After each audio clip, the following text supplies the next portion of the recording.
Assalamualaikum warahmatullahi wabarakatuh.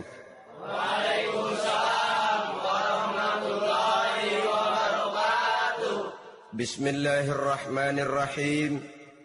Alhamdulillahi rabbil alamin. Wassalatu wassalamu ala ashrafil anbiya'i wal mursalin wa ala alihi wa ashabihil mujahidin at-tahirin, amma ba'du. Saudara-saudara kaum muslimin rahimakumullah. Pada dasarnya agama adalah aturan. Orang yang beragama adalah orang yang hidup memakai aturan. Berbeda dengan undang-undang hukum pada umumnya, maka aturan agama ini tidak hanya berisi perintah dan larangan. Ia di samping berisi perintah juga berisi anjuran, pembolehan, pencelaan, dan larangan. Dalam bahasa yang lebih dikenal, perintah adalah sesuatu yang apabila dilaksanakan beroleh pahala, sedang apabila ditinggalkan mendapat sanksi dosa. Amalan semacam ini dinamakan amalan yang wajib. Sedangkan anjuran, sesuatu yang apabila kita kerjakan beroleh pahala, apabila kita tinggalkan tidak beroleh dosa. Amalan semacam ini dikenal dengan amalan sunnah. Pembolehan adalah sesuatu yang boleh saja, artinya boleh dikerjakan, boleh pula ditinggalkan, dan amalan semacam ini kita sebut dengan amalan mubah. Pencelaan adalah sesuatu yang berpahala jika ditinggalkan, tapi tidak berdosa manakala dikerjakan, dan ini dinamakan perbuatan yang makruh. Sedangkan larangan, sesuatu yang apabila dikerjakan beroleh dosa, apabila ditinggalkan beroleh pahala, dan amalan semacam ini lazimnya dinamakan amalan atau perbuatan yang haram. Kalau agama merupakan aturan, maka konsekuensinya tentu ia berisi perintah dan larangan. Apabila perintah dilaksanakan, maka Allah Subhanahu wa ta'ala memberikan balasan berupa pahala.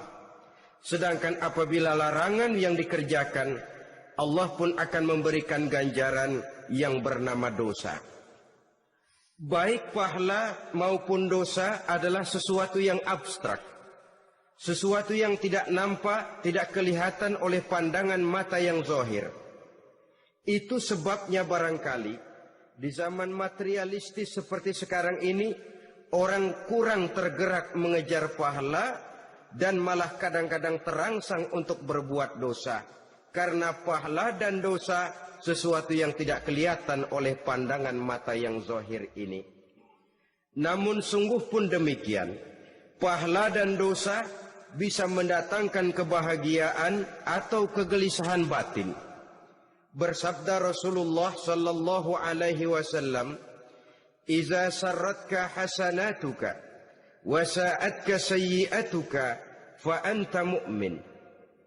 Apabila perbuatanmu yang baik menyebabkan engkau bahagia, apabila perbuatanmu yang baik menyebabkan engkau gembira, dan perbuatanmu yang jahat menyebabkan engkau jadi susah, itulah tanda bahwa di hatimu masih ada iman. Artinya, belum tentu orang yang berbuat baik merasa bahagia dengan kebaikan yang dikerjakannya. Dan tidak selamanya orang yang berbuat jahat sanggup menyesali perbuatan jahatnya. Oleh karenanya, apabila iman masih ada, apabila hati masih hidup, perbuatan yang baik menyebabkan orang gembira, perbuatan yang jahat menyebabkan orang susah dan gelisah hatinya. Ini mengandung pelajaran. Sekali kita berbuat baik, jangan sekali-kali menyesali kebaikan itu. Sebaliknya, satu kali kita melakukan kesalahan, hendaknya selalu menyesalinya. Kadang-kadang dalam kehidupan, karena orang tempat kita berbuat baik itu rupanya membalas air susu dengan air tuba, kita lalu menyesali kebaikan. Lahirlah kata-kata nyesal saya nolong dia. Ibarat pepatah katanya nolong anjing kejepit. Waktu kejepit setengah mati kita tolongin, begitu selesai dia dari kejepitnya malah kita digigitnya.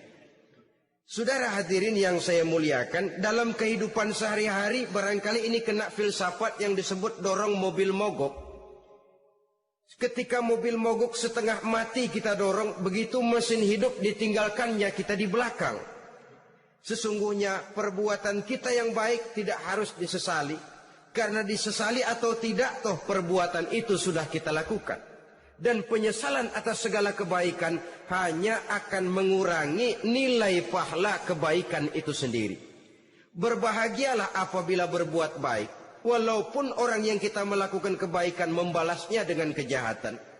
Menyesalah apabila berbuat kesalahan, apabila melakukan dosa, karena itu pertanda nilai iman yang masih hidup dalam jiwa kita.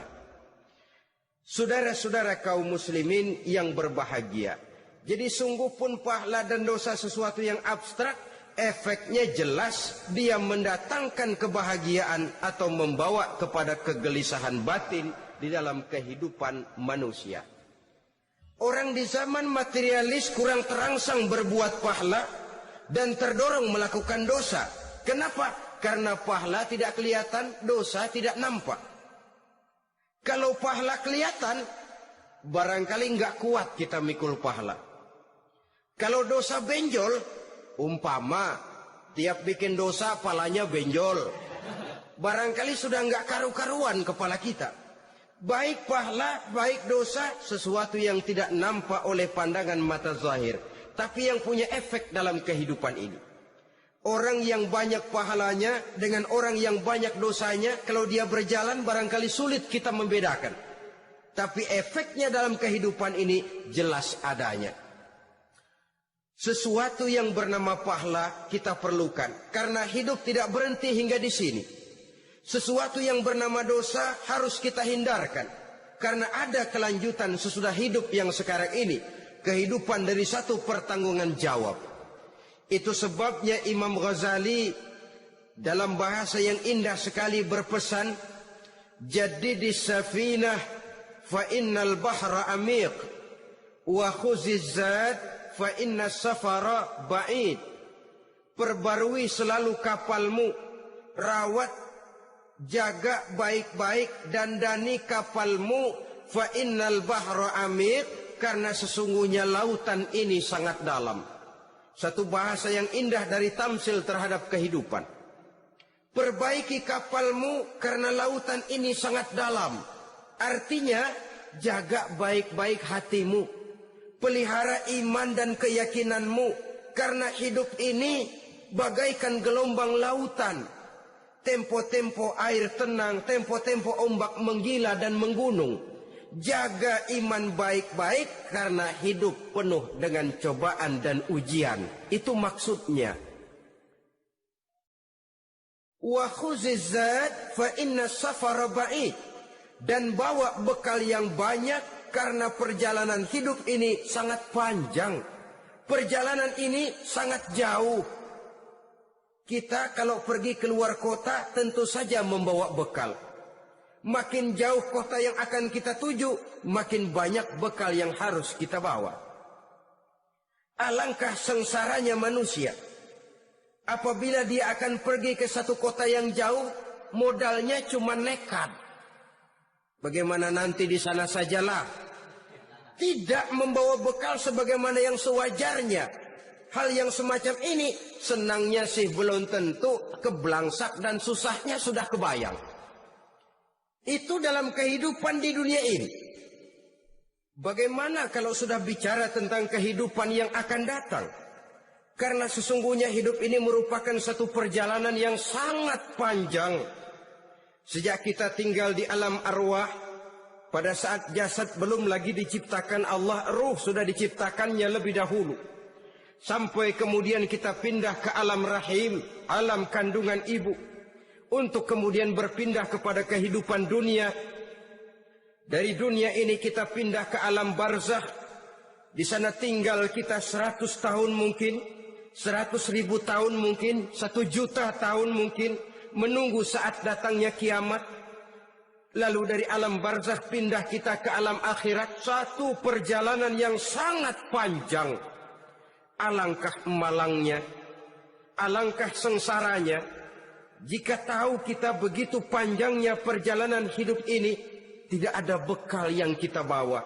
Artinya kesengsaraan, kesulitan yang bertali-tali sudah jelas akan menimpa kita. Kalau pergi kita keluar kota membawa bekal uang, membawa bekal makanan, apa bekal yang mesti kita bawa apabila kita kembali ke alam barzakh, kembali ke alam kubur, berkumpul di padang mahsyar di akhirat nanti? Nasi yang mau kita bawa, uang yang mau kita bawa? Tentu tidak lagi, karena kehidupan materialis selesai di atas liang lahat. Bila masuk kita ke liang lahat, disitulah pahala dan dosa memegang peranan yang sangat penting. Maka pada pertemuan malam ini kita akan bicara tentang pahala dan dosa itu. Saudara-saudara kaum muslimin rahimakumullah, yang dinamakan pahala, kata Imam Ali Al-Jurjani dalam kitab At-Ta'rifatnya, ma yastahiqqu bihi ar-rahmatu wal maghfiratu minallahi ta'ala. Sesuatu yang pelaksananya berhak untuk mendapat rahmah dan ampunan dari Allah. Dengan kata lain, nilai pahala adalah akibat dari perbuatan-perbuatan di dalam melaksanakan perintah dan anjuran yang ada di dalam kehidupan agama. Apabila perintah dan anjuran kita laksanakan, nilai pahala itu lalu datang. Nah, nilai pahala dalam Islam, menurut konsepsi Quran, Allah menjelaskan, man jaa bil hasanati falahu asyru amsalihha. Barang siapa yang datang membawa satu kebajikan, barang siapa yang melaksanakan satu kebaikan, maka dia akan mendapat balasan 10 kali dari kebaikan yang dikerjakannya. 10 kali ini pun masih dilipat gandakan dengan 7. 7 ini pun masih dikalikan 100. Dan itu pun masih ditambah dengan pernyataan wallahu yudha'ifu liman yasha. Allah masih akan melipat gandakan perbuatan baik seseorang yang dikehendakinya. Itulah nikmatnya dalam Islam. Tetapi sebaliknya, wa man jaa bisayyi'ati fala yujza illa mislaha. Barang siapa yang melakukan satu kejahatan, dia tidak akan mendapat balasan kecuali sesuai dengan kejahatan yang dikerjakannya. Alangkah rahman dan rahimnya Allah. Orang yang berbuat baik dibalas 10, dikali 7, dikali 100, masih dilipat gandakan pula. Tapi orang yang berbuat jahat tidak akan mendapat balasan kecuali sesuai dengan kejahatan yang dikerjakannya. Ini kan beda dengan sifat kita manusia. Kita ini kadang-kadang kalau dijitak membalasnya mukul. Tapi kalau orang berbuat baik kepada kita, kita enggan untuk berbuat baik kepada orang tadi. Allah tidak mengajarkan begitu. Satu kebaikan berbalas 10. Satu kejahatan berbalas dengan satu kejahatan. Maha Rahman dan Rahim Allah. Bahkan dalam Islam, niat berbuat baik saja mendapat pahala. Sedangkan niat berbuat jahat belum ditulis merupakan satu dosa sampai kejahatan itu dikerjakan oleh orang yang niat tadi. Umpamanya, saudara niat nanti malam giliran pengajian saya mau hadir di majelis taklim. Pas datang waktu malam hujan turun sangat lebat. Saudara berhalangan datang ke majelis taklim, saudara sudah mendapat pahala niat. Tapi saudara niat, nanti malam kalau turun hujan, saya mau bongkar rumahnya si fulan, saya mau curi seluruh harta bendanya. Ternyata malam saudara tidak mengerjakan perbuatan itu. Itu belum ditulis dosa sampai perbuatan itu benar-benar dikerjakan. Tapi lalu jangan macam-macam. Kalau begitu niat aja yang baik, biar nggak usah dikerjain.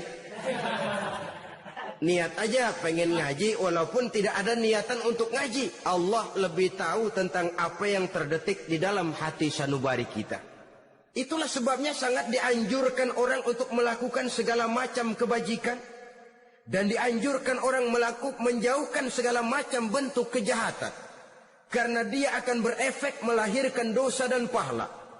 Dosa dan pahala itulah alat untuk memperoleh kebahagiaan di alam kubur, di padang mahsyar, sampai di akhirat nanti. Di dunia ini mungkin segalanya bisa kita beli dengan yang namanya uang. Keamanan kita bisa menyewa petugas untuk menjaga rumah kita. Kendaraan yang mewah bisa kita beli. Udara yang sejuk bisa kita ciptakan. Siapa banyak uang, dia raja. Mungkin itu di dunia.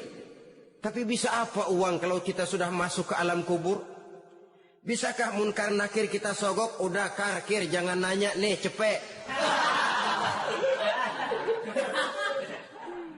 Bisakah malaikat azab menyingkir dengan uang semir? Ternyata tidak. Untuk memperoleh kebahagiaan di sana, nilai pahala. Kesengsaraan akan kita dapat kalau kita banyak menumpuk dosa. Oleh karena itu jangan beranggapan, pahala nggak kelihatan, dosa juga nggak kelihatan, biarin saja. Yang tidak kelihatan ini pada waktunya akan memegang peranan yang sangat penting. Tapi tidak cuma untuk menghadapi hidup di situ, kita lalu harus berbuat baik dan meninggalkan yang jahat. Terutama juga di dunia ini. Toh pepatah bilang gajah mati meninggalkan gading, harimau mati meninggalkan belang. Apa yang akan kita tinggalkan setelah kita mati? Kita ingin jasad kita boleh hancur terkubur tanah, tapi nama kita ingin hidup terus, dikenang orang 100, 1000, bahkan 1.000.000 tahun yang akan datang. Ditulis orang dengan tinta emas dalam sejarah, tercatat kita sebagai orang baik-baik. Saudara-saudara kaum muslimin rahimakumullah. Lalu perbuatan apa yang bisa mendatangkan pahala itu? Saudara-saudara, semua perbuatan yang diperintah dan dianjurkan oleh Allah, yang dikerjakan dengan ikhlas hanya untuk mencapai ridho Allah, mendatangkan pahala. Kadang-kadang menurut pendapat kita remeh, tapi nilainya di sisi Allah besar. Itu pahala. Menghitung pahala itu hak prerogatif Allah. Perbuatan yang ringan Allah mau berikan ganjaran yang besar, itu urusan Allah. Misalnya, kata Nabi, la tahkiranna minal ma'rufi syai'an. Jangan kamu menganggap remeh perbuatan baik walaupun kecil. Jangan merasa sulit melakukan perbuatan yang mengandung pahala. Bertemu dengan teman, muka kita cerah, berpahala. Menyingkirkan duri di jalanan, berpahala. Menolong orang yang sesat, memberitahu orang yang bertanya, berpahala. Tidak sulit kalau kita mau. Yang diperintah dan dianjurkan oleh agama, itu perbuatan yang mengandung nilai-nilai pahala. Masalahnya cuma tinggal mau atau tidak, dan dikerjakan dengan ikhlas. Bertemu teman, mukanya cerah, pahala. Menyingkirkan duri di jalanan, pahala. Sedekah, pahala. Tidak berupa perbuatan, bisa berupa ucapan. Misalnya bersolawat, pahala. Bertasbih dan bertahmid, pahala. Kata Nabi, kalimatani khafifatani 'alal lisan, saqilatani fil mizan. Ada 2 kalimat yang enteng di lidah tapi berat di timbangan akhirat nanti. Apa itu? Subhanallah walhamdulillah. Itu kan amalan yang ringan, perbuatan yang mudah saja, tapi nilainya demikian besar dalam pandangan Allah. Jadi pendeknya, perbuatan yang bernilai pahala adalah perintah dan anjuran agama yang dilaksanakan dengan ikhlas semata-mata untuk mencapai ridho Allah, itu mengandung pahala. Niat dasarnya itu harus karena Allah. Landasannya harus karena ikhlas. Bukan cuma sekedar basa-basi, tidak karena ingin dipuji orang, Tidak karena mengharap tanda jasa, tapi ikhlas semata-mata. Dari perbuatan yang paling kecil dan mudah sekali sampai kepada amalan-amalan yang besar dan memerlukan biaya yang besar. Seperti melaksanakan ibadah haji, seperti jihad fi sabilillah, membangun masjid, membangun pondok-pondok pesantren, membangun pusat-pusat kesehatan, membangun jalan-jalan umum, termasuk menjaga keamanan. Jangan dikira loh, siskamling umpamanya, menjaga keamanan kampung tidak berpahala. Kalau diniatkan ibadah, menjaga ketenangan warga supaya mereka tekun ibadah, ikhlas karena Allah, itu juga bernilai ibadah. Keluar kita dari rumah, pergi pagi, pulang sore, peras keringat, banting tulang cari nafkah, buat menghidupi anak istri kita. Kalau diniatkan ibadah, melaksanakan kewajiban sebagai kepala rumah tangga, membantu orang tua sebagai anak, itu juga perbuatan-perbuatan yang mengandung pahala. Yang terbaik sesuai dengan bidang kehidupan kita. Ada orang yang dinamakan abid, ahli ibadah, pahala yang paling baik bagi dia banyak-banyak tahajud, sembahyang malam, wirid, zikir, tasbih.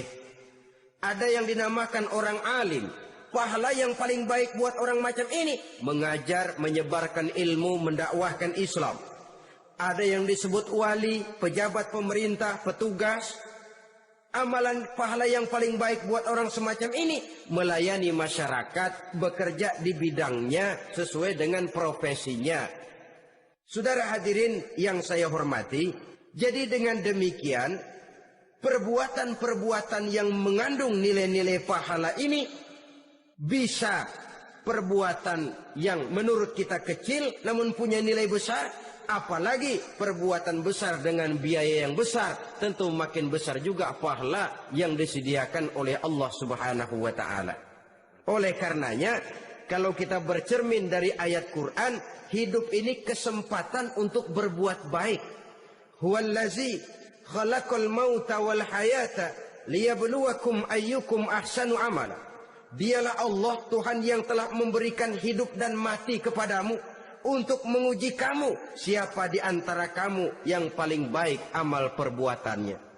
Jadi tidak saya rinci, tapi cukuplah satu penjelasan global. Perbuatan yang berpahala adalah perbuatan melaksanakan perintah Allah atau anjuran Allah dengan dasar ikhlas, dengan tujuan untuk mencapai ridho Allah semata-mata. Lalu apa perbuatan yang mengakibatkan dosa itu? Saudara-saudara, dosa lahir akibat melakukan larangan Allah atau mengerjakan yang dicelaknya. Nah, para ulama ada yang membagi dosa itu menjadi dua bagian. Ada dosa-dosa kecil, ada dosa-dosa besar. Tetapi sebenarnya ditinjau dari segi hakikatnya, kalau sudah melakukan satu kesalahan yang mengakibatkan dosa, jangan dilihat besar dan kecilnya, tapi kepada siapa dosa itu kita kerjakan. Sebab kalau dosa kita anggap satu yang kecil, orang akan terangsang untuk mengerjakan yang kecil-kecil saja. Sehingga dengan demikian, yang kecil pun akan menjadi besar kalau ditumpuk-tumpuk. Sedangkan yang besar bisa saja menjadi kecil kalau selalu diiringi dengan permohonan ampun kepada Allah. Itu sebabnya para ulama sufi, orang-orang tasawuf mengatakan la saghair ma'al istimrar wala kabair ma'al istighfar. Tidak ada dosa yang kecil kalau dikerjakan terus-menerus, dan tidak ada dosa yang besar kalau digempur tiap saat dengan perbuatan istighfar atau memohon ampun kepada Allah Subhanahu wa ta'ala. Cuma saja pada umumnya, karena dosa-dosa kecil itu lebih mudah taubatnya, dan ada janji Nabi, barang siapa yang meninggalkan dosa-dosa besar akan diampuni dosa-dosanya yang kecil-kecil. Oleh karena itu, pada kesempatan ini kita akan juga bicarakan apa saja yang termasuk klasifikasi dosa-dosa besar, dengan harapan kita bisa menjaga diri, menyelamatkan diri, jangan sampai terjatuh ke dalam dosa-dosa yang besar tadi. Tetapi bukan berarti kita harus terangsang melakukan dosa-dosa yang kecil. Biarin kecil ini, tobatnya gampang. Dosa kelas teri. Dosa itu kan tidak kelihatan. Lalu terangsang melakukan perbuatan dosa-dosa. Walaupun kecil, kalau berlarut terus-menerus, dia akan tumbuh menjadi dosa yang besar. Oleh karenanya, jangan sampai mengundang pengertian. Kalau kita membicarakan dosa-dosa yang besar, lalu terangsang melakukan dosa-dosa yang kecil. Karena bagaimanapun juga, dosa kecil dan dosa besar sama dalam arti kepada Allah kita melakukan kesalahan. Dan dosa yang kecil pun kalau bertumpuk, dia akan menjadi banyak. Saudara-saudara kaum muslimin rahimakumullah. Ada beberapa jenis dosa-dosa besar. Jenis yang pertama, asyirku billah. Syirik atau menyekutukan Allah. Dari sekian deretan dosa-dosa besar, syirik ini merupakan bapak moyangnya dosa. Dedengkotnya dosa, itu syirik, menyekutukan Allah. Bahkan dosa yang lain Allah masih mau mengampuni. Tapi kalau sudah syirik, menyekutukan Allah, itu sudah satu dosa yang tidak berampun sama sekali. Oleh karena itu tepat pesan Imam Ghazali tadi. Jadi di safinah fa innal bahra amik. Jaga iman, pelihara akidah, dandani kapal. Karena hidup ini gelombang lautan sangat dalam, hidup banyak cobaan. Di dalam hidup di zaman sekarang ini, saudara bisa perhatikan. Di mana tensi ekonomi tinggi, lapangan kerja sulit, persaingan hidup makin tajam, sifat egois dan individualis tumbuh di mana-mana, rasa solidaritas sosial menurun, sifat gotong royong musnah, orang mudah potong kompas, potong jalan, ingin cepat kaya, ingin cepat naik pangkat, ingin dapat kedudukan, kadang-kadang akidah pun terjual, akidah pun musnah. Jatuh ke jurang syirik pun tidak jadi soal. Itu yang kita khawatirkan. Kalau dosa-dosa yang lain Allah masih mau mengampuni. Tapi kalau sudah jatuh kepada syirik, Allah sama sekali tidak akan memberikan ampun. Dalam kaitan dengan ini barangkali tepat sinyalemen Imam Ali itu. Andai kata kemiskinan merupakan satu kepribadian, saya akan membunuhnya lebih dahulu.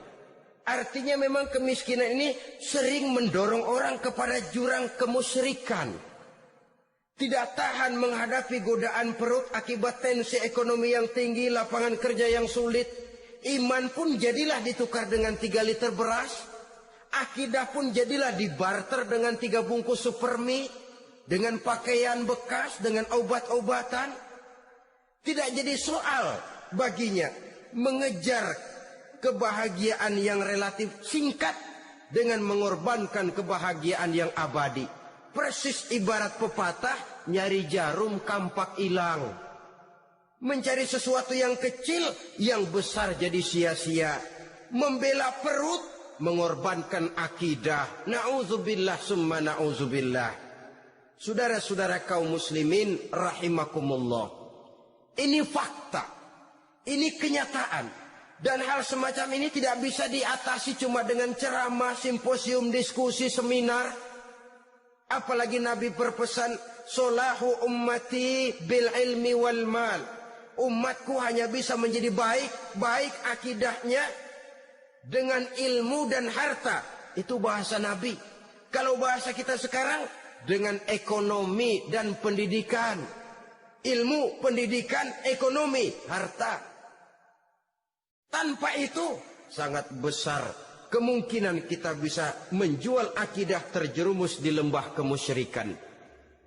Maka terutama kepada saudara-saudara saya, muslimin yang terpencil jauh dari kota-kota besar, yang kadang dalam kehidupan seharinya imannya sering digoda oleh supermi, akidahnya sering ditantang oleh pembagian beras, pakaian-pakaian bekas, obat-obatan dan sebagainya. Jaga dan bentengi akidah kita. Lebih baik nyawa berpisah dari badan, asal iman jangan berpisah dari hati.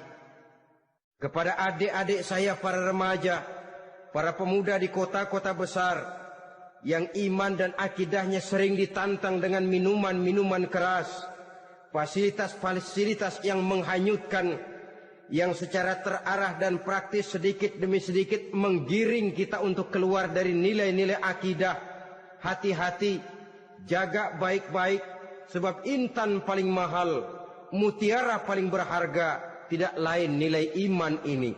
Tergelincir kita daripadanya, jatuh ke lembah kemusyrikan, jatuh ke satu dosa yang teramat besar, yang Allah tidak akan pernah memberikan ampun lagi. Ini dosa besar yang pertama. Yang kedua, qatlun nafsi illa bil haq, membunuh orang tanpa alasan yang benar. Di zaman kesulitan ekonomi kadang-kadang orang mudah nekat. Tengok saja, kadang-kadang karena pasal uang 100-200 perak saja nyawa bisa melayang. Kadang-kadang karena urusan yang remeh, salah omong, salah ambil, salah ucap, salah pegang, nyawa bisa jadi melayang. Alangkah murahnya nyawa, seakan-akan kita yang punya. Padahal nyawa itu hak milik Allah. Tidak pantas kita merampasnya, tidak pantas kita menghilangkannya dari jasad seseorang. Oleh karenanya, membunuh orang merupakan satu dosa yang sangat besar.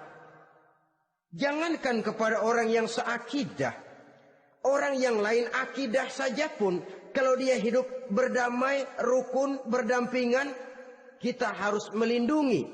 Apatah lagi teman seakidah sendiri.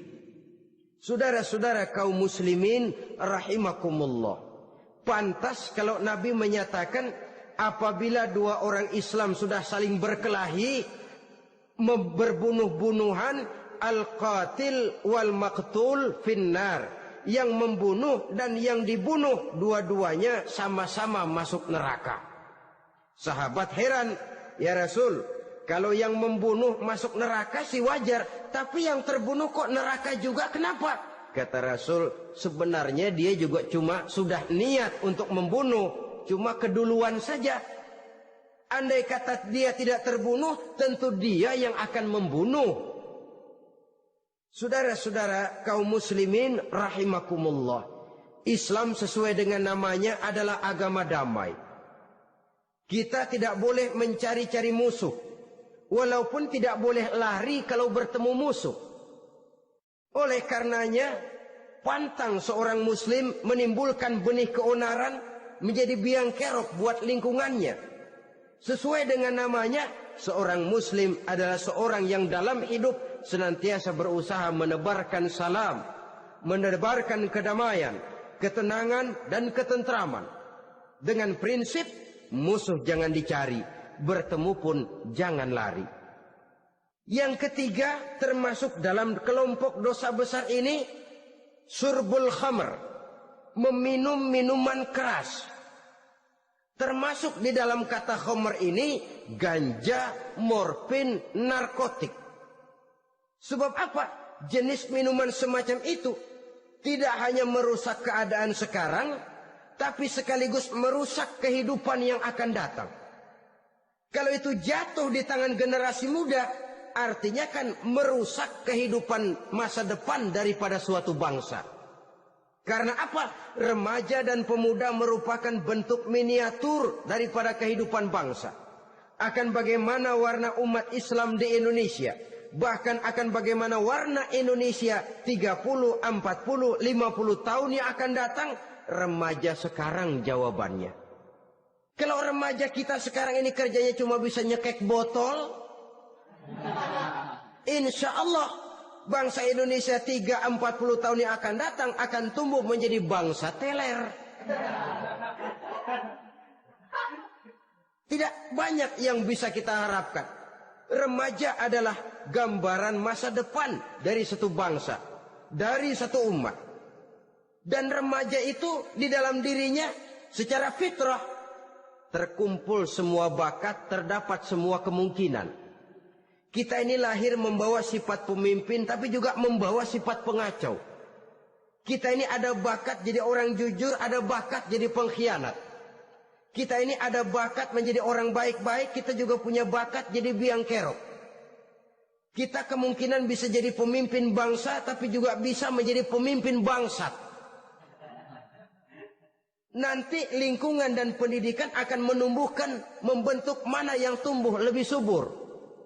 Kalau lingkungan dan pendidikannya lebih banyak bercerita tentang kejujuran, maka nilai kejujuran yang akan tumbuh lebih banyak dalam jiwanya. Dan insya Allah diharapkan dia akan menjadi manusia yang jujur di kelak kemudian hari nanti. Dan masalah minuman keras ini sebenarnya berkait. Kita tidak bisa cuma menyalahkan remaja saja, menyalahkan pemuda saja. Karena bagaimanapun masalahnya kompleks. Menghancurkan sesuatu tanpa melihat kausalnya, tanpa melihat sebab akibatnya kan sama juga bohong.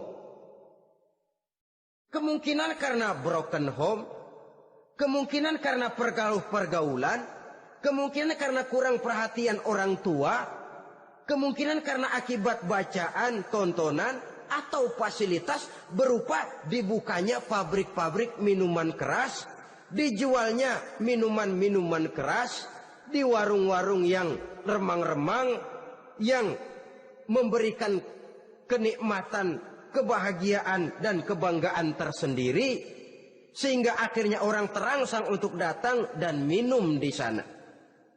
Pada dasarnya memang sepele, cuman minum nggak ngerugiin orang lain kan? Iya, pada waktu minum. Tapi dikala sudah mabuk, out of control, apapun bisa kita lakukan. Yang kita ucapkan kita tidak sadari lagi, yang kita kerjakan tidak kita sadari lagi. Dikala itu segala macam kejahatan bukan sesuatu yang tidak mungkin untuk kita laksanakan. Nggak ngerugiin orang lain, memang pada saat mau minum. Tapi begitu minum, mabuk, kita bisa merugikan orang lain. Setidaknya merugikan diri sendiri. Pertumbuhan IQ menjadi lemah. Semangat kehidupan hilang, gairah kerja menurun, kalau tidak ada sama sekali. Lalu apa yang bisa kita lakukan di dalam kehidupan? Dan akan lebih celaka kalau ini menimpa kehidupan generasi muda kita. Kadang-kadang yang ironi ya, kalau yang orang tuanya mampu barangkali masih tertolong. Tapi yang orang tuanya kondisi ekonomi lemah masih kepengen teler juga. Orang tuanya nggak mampu masih pengen mabuk. Dari ganja, morfin nggak dapat, akhirnya kaleng cet diisepin. Yang penting kan bisa teler, mendatangkan satu kebahagiaan tersendiri. Itu sebabnya memang satu kejahatan menurut teori polisi ya hanya bisa terjadi karena faktor N dan K, niat dan kesempatan. Niat ada, kesempatan ada, jadi orang jahat. Kurang salah satunya, biasanya kejahatan terbendung.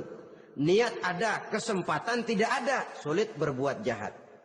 Kesempatan ada, niat tidak ada, tidak mungkin orang jahat. Tapi yang paling dominan sebenarnya niat. Kalau niat sudah kuat, kesempatan bisa dicari. Kesempatan bisa diciptakan. Biar hansip nongkrong, ditungguin lengahnya. Ya biarin, jam 11 sampai jam 2. Matanya melotot, jam 3 dia mulai ngulet, ngempet. Nah, di saat itu saya masuk ke rumahnya. Kalau niat kuat, kesempatan bisa diciptakan. Dan kalau sudah niat, ini masalah hati. Kalau sudah masalah hati, menyangkut soal moral. Moral artinya sudah masuk kepada kehidupan agama. Saudara-saudara kaum muslimin rahimakumullah. Yang keempat yang termasuk jenis dosa besar, az-zina, perbuatan zina.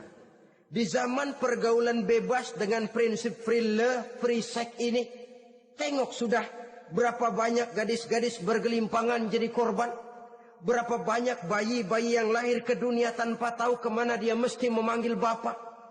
Apakah deretan jumlah korban ini masih harus bertambah lagi? Paling tidak, biarlah yang sudah jadi korban, tapi jangan bertambah lagi hendaknya. Masing-masing kita berupaya menahan diri.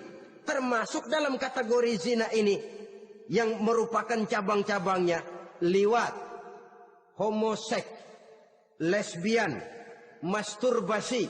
Bahkan masturbasi itu termasuk jenis zina tangan. Dan itu juga merupakan satu dosa.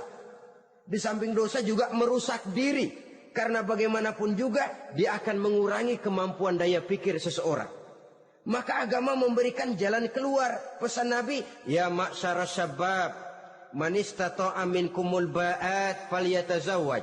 Hai para pemuda, kata Nabi, barang siapa di antara kamu yang sudah bisa ba'at, yang sudah mampu ba'at. Ba'at itu artinya memberikan nafkah, baik nafkah zahir maupun nafkah batin. Falyatazawwaj, maka hendaklah dia kawin. Jadi yang maksud ba'at ini ya nafkah zahir, ya nafkah batin. Kita kadang-kadang cuma bisa ngasih nafkah batin saja sudah merasa pokoknya kan saya sanggup untuk kawin, lalu kawin tanpa kehilangan, dengan kehilangan pertimbangan. Saudara-saudara, wa illam yastati, adapun kalau dia belum mampu, fa alaihi bisyam, hendaknya dia banyak puasa. Fa innahu lahu wija, karena puasa itu akan merupakan benteng jangan sampai orang memperturutkan hawa nafsunya. Andai kata puasa belum hobi, banyaklah olahraga para pemuda, para remaja. Karena dengan olahraga, pemikiran untuk memperturutkan hawa nafsu agak sedikit terkendali dan energi tersalurkan dalam bentuk yang positif. Pendeknya kreatif, banyak kegiatan. Ini pesan Imam Syafi'i tepat itu. Kata beliau, inni ra'aitu wuqufal ma'i yufsiduh, insala toba wa illam yajri lam yatib. Aku melihat air kalau diam rusak, tapi kalau dia mengalir jernih. Air kalau ngendap, nggak ngalir, nyamuk nyarang di situ, bisa jadi sumber penyakit. Manusia hidup begitu. Kalau nggak punya kegiatan, nggak kreatif, kerjanya cuma delohom, ayem-ayem, akhirnya jadi ngerusak. Ngomongin orang. Si Ano, ngapa? Ano. Kebangetan nggak ngapa-ngapain, orang aja dipontenin. Orang diomongin, lahirlah namimah, lahirlah ghibah. Saudara-saudara, air itu kalau ngendep ada aja yang nyarang. Tapi kalau dia ngalir, orang ada kesibukan, insya Allah dia tidak akan jatuh kepada sesuatu yang bisa mengundang dosa. Isilah waktu dengan hal-hal yang bermanfaat. Karena hidup ini singkat dan tidak berjalan mundur ke belakang. Mundur hancur, berhenti diinjak orang. Sekali melangkah, jangan surut mundur ke belakang. Homoseks, terlepas dari penyakit kejiwaan. Sekarang ini kan sudah ada persatuan kaum gay katanya. Meminta perlakuan yang sama dan agar dibolehkan kawin sesama mereka. Secara manusiawi boleh. Secara manusiawi kita hargai mereka. Tapi dari kacamata agama ini jelas merupakan penyimpangan. Dan penyimpangan merupakan suatu dosa. Terlepas dari pertimbangan manusiawi. Jangan karena terlalu memperturutkan suara manusiawi lalu kita mengesampingkan agama. Termasuk lesbian, wadon karo wadon. Kalau homo itu kan lanang karo lanang katanya. Saudara-saudara kaum muslimin rahimakumullah, ini bukan penyakit baru. Liwat, homoseks sudah dikenal dari zamannya Nabi Lut. Laki dengan laki. Lesbian dari zaman istrinya Nabi Lut. Terlepas dari penyakit kejiwaan, dari segi agama, ini merupakan penyimpangan dan merupakan dosa yang besar. Yang kelima, yang termasuk jajaran dosa kelas kakap, qazful mu'minina wal mu'minat. Menuduh orang mukmin yang baik-baik, laki atau perempuan, melakukan perbuatan zina. Sehingga hancur namanya di masyarakat. Ini merupakan satu perbuatan dosa yang sangat besar dan sangat dimurkai oleh Allah. Saudara-saudara kaum muslimin rahimakumullah. Oleh sebab itu tentang masalah ini, kalau memang tidak ada saksi, jangan sembarang kita enteng lidah. Menuduh orang lain berbuat zina, menuduh orang lain berbuat serong, dosanya kelewat besar di dalam kehidupan. Karena apa? Mencari harga diri itu berat. Memelihara kehormatan diri jauh lebih berat. Satu kali orang dihancurkan namanya di masyarakat, dia akan terisolir jadinya. Oleh karenanya, berlindung kita kepada Allah, jangan sampailah dihinggapi oleh sifat ini. Karena sentimen kita kepada seseorang, karena hasad kita kepada seseorang, tidak senang melihat orang lain lebih maju, lalu lidah ini seenaknya saja mengucapkan kata. Padahal sanksi dan resikonya sangat besar. Yang kita tuduh barangkali mendapat pahala dari Allah. Kita sendiri yang menuduh tanpa saksi, tanpa alasan yang benar, mendapat dosa yang sangat besar. Saudara-saudara, memang kadang-kadang aneh dalam hidup ini. Seorang pelacur biasanya bisa menjaga mulutnya di masyarakat, kata-katanya baik, sopan. Kenapa? Karena mulut yang satu sudah tidak terjaga.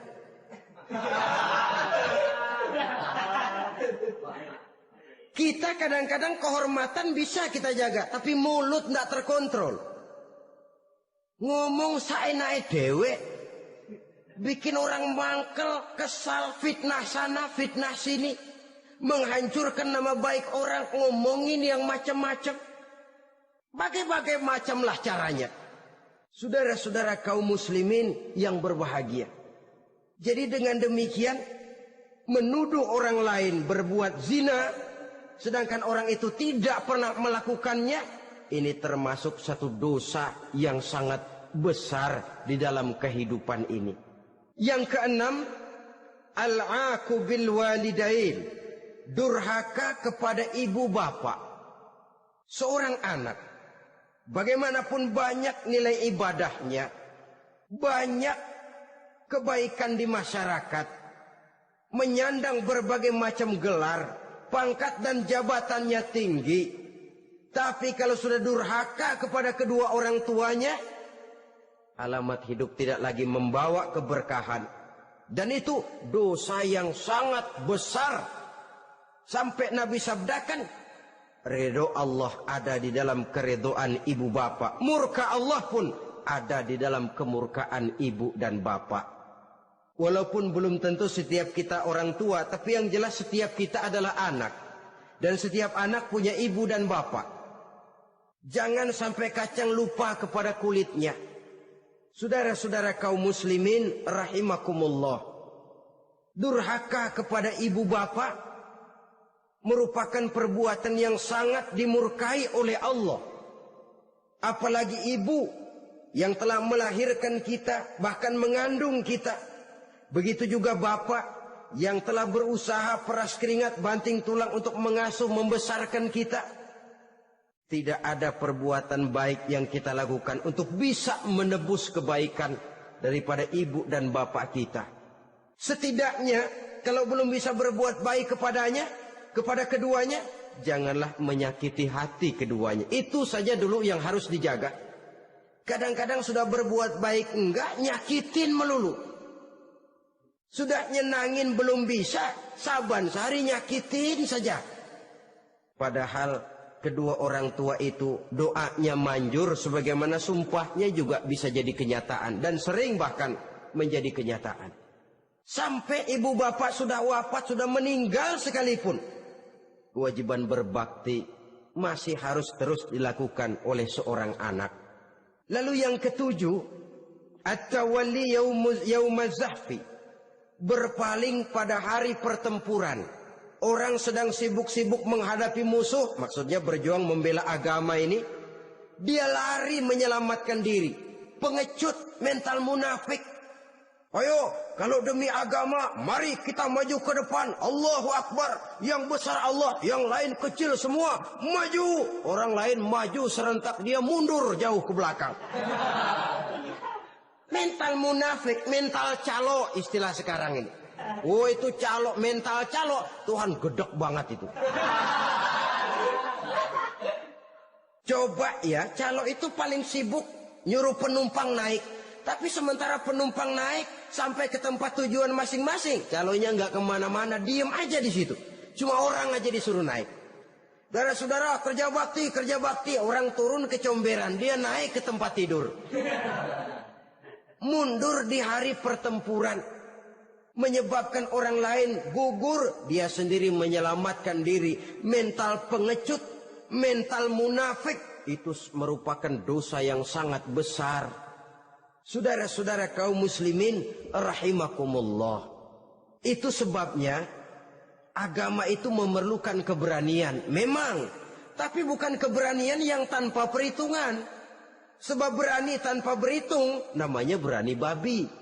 Kita berani kalau benar, kita harus takut kalau salah.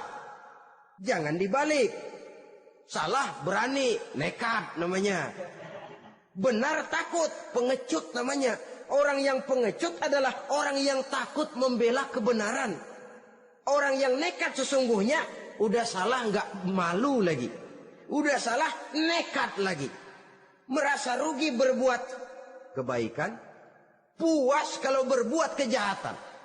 Padahal Nabi pesan, siapa yang berbuat dosa sambil tertawa, nanti dia akan masuk neraka sambil menangis. Karena itu dipesan pula di dunia ini, sering-seringlah mencuci mukamu dengan air mata taubat. Cuci lidahmu dengan zikir kepada Allah. Bersihkan hatimu dengan air ikhlas. Saudara-saudara kaum muslimin rahimakumullah. Kan ada toh orang berbuat baik nggak gembira, tapi berbuat jahat malah puas. Atau sama saja orang lain berbuat baik, hatinya kesel. Orang lain berbuat jahat, dia malah mendukung. Atau orang lain tergelincir berbuat jahat, dia malah girang. Ini kan tidak objektif. Karena yang berbuat baik, orang yang dia keselin, dia nggak seneng. Tetapi karena yang berbuat jahat, orang yang dia senengin, dibenerin juga. Itu nggak objektif namanya. Mundur di hari pertempuran pada saat saudara-saudara kita sedang menghadapi musuh, sikap pengecut yang sangat dibenci Allah. Yang kedelapan, termasuk kelompok dosa besar, aklu malil yatim, makan harta anak yatim. Kadang-kadang ada orang mengeksploitir loh nasib anak-anak yatim. Karena biasanya para dermawan peka kalau mendengar nasib yatim, memberikan santunan. Si yatim belum makan, yang ngurusin udah pada kenyang. Mengeksploitir, memakan harta anak yatim termasuk dosa yang sangat besar. Sehingga Nabi pesan, ana wa kafilul yatim kahataini yaumal qiyamah. Aku dan orang yang menyantuni anak yatim seperti dua jari ini di hari kiamat. Rumah yang paling dimuliakan Allah adalah rumah yang di dalamnya ada anak yatim yang hidupnya dihormati. Hidupnya disantuni, keperluannya dicukupi. Maaf saja, tahap kita menyantuni anak yatim ini baru tahap setahun sekali. Kalau Muharram kita agungkanlah, kita besarkan. Lebaran yatim katanya. Kita kumpulkan dana, kita usap kepala yatim, kita kumpulkan beras. Kita bagikan hari itu. Perkara bulan depan kelaparan, kita tutup kuping. Perkara bulan berikutnya dia kelaparan, kita masa bodoh. Bahwa di bulan Muharram kita santuni yatim piatu itu sudah baik. Tapi akan lebih baik lagi kalau kita sanggup menjadi bapak asuh mereka, memikirkan sekolah mereka, ada kontinuitas. Kalau mereka diasuh oleh orang lain, lalu bertukar agamanya, berpindah akidahnya, kita ngomel habis-habisan. Tapi kita ada kemampuan, kita tidak mau berbuat semacam itu. Ya sama juga bohong namanya. Saudara-saudara kaum muslimin rahimakumullah. Orang yang menyantuni yatim mendapat pahala besar. Tapi orang yang mengkorup harta anak yatim, dosanya juga sangat besar. Berhati-hatilah kalau kita diberikan kepercayaan oleh masyarakat untuk mengurus anak-anak yatim. Karena pahalanya besar, resikonya juga besar. Yang kesembilan, syahadatuz zur, sumpah palsu.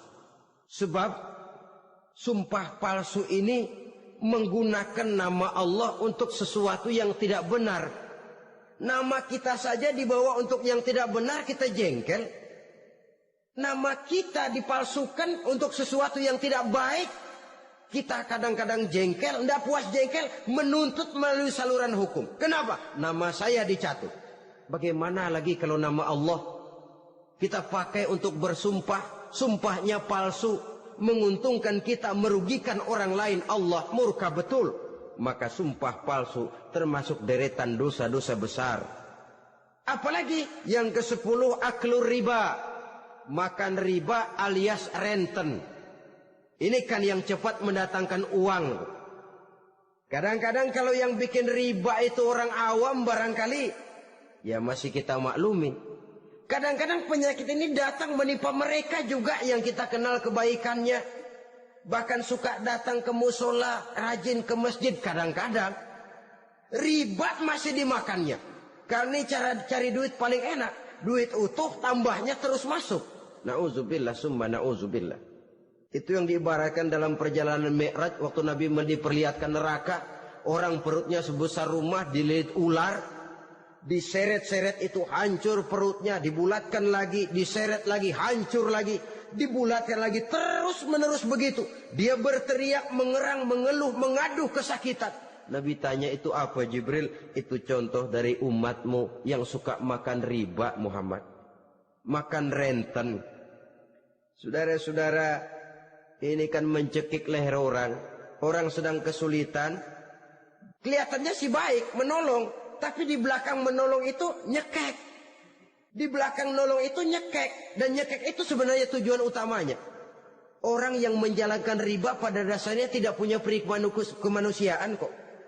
Kalau dia kelihatannya mau menolong, kelihatannya motifnya mencari untung di belakang itu. Jauh dari kemanusiaan. Yang ke-11, saudara-saudara, termasuk jajaran dosa besar itu qat'ur rahim, memutuskan silaturahmi. Marah, hobi sama marah. Kalau 3 hari nggak marahan sama orang, ngebet palanya. Selalu nyari gara-gara. Kalau udah marah berlaku perpanjangan waktu. Tahun, 2 tahun, kadang-kadang seumur hidup. Saudara hadirin yang saya muliakan. Apalagi mengurangi timbangan termasuk kelas dosa besar. Makan suap termasuk dosa besar. Semir menyemir dosa besar. Apalagi bunuh diri. Nah ini, bunuh diri dosa besar. Kadang-kadang karena sulit nekat. Daripada hidup susah mendingan mati sekali.